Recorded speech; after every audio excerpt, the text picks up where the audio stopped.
Ces dépotoirs sauvages ont été détruits pour la plupart, mais par l'entêtement des populations, il en reste toujours.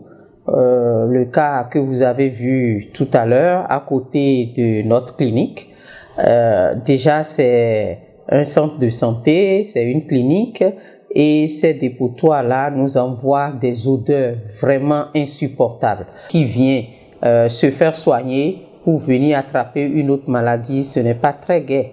Que ceci pourrait donc déjà ou dégager comme inconvénient sur la santé des uns des autres, c'est énorme, puisque ça a toujours été une source donc de la prolifération des moustiques, qui sont les moustiques anopheles, qui sont encore conducteurs du paludisme, des maladies infectieuses. Ce n'est pas que des dépotoirs, c'est comme si c'était toilette publique, parce que les gens allaient à l'intérieur pour y déféquer.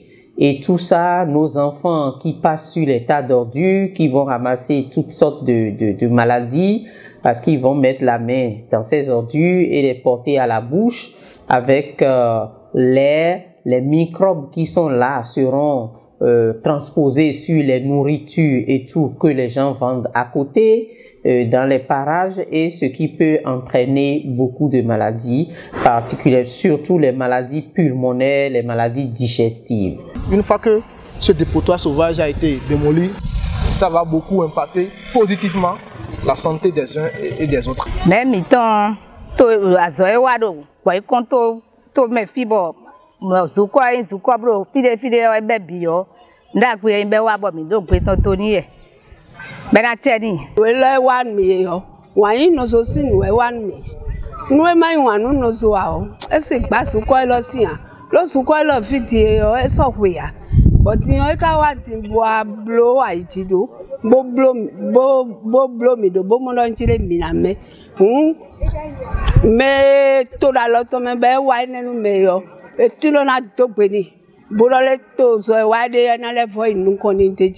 il ne faut pas les décourager, il ne faut pas recoloniser ces lieux qui ont été détruits au cours de cette campagne-là.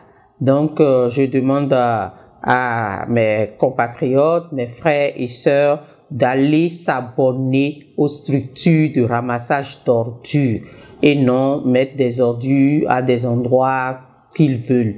Désormais, les populations de Rézonro prennent conscience que plus jamais on ne doit plus encore laisser des ordures ici pour quelque raison que ce soit, afin de commencer encore par constituer un autre dépotoir sauvage. Ça serait vraiment inhumain et ça constitue alors de l'incivisme. Je me permets de même demander au conseil communal d'instaurer une police environnementale, pourquoi pas une police de sécurité, pour désormais commencer par punir ces citoyens qui vont encore commencer par y laisser des ordures.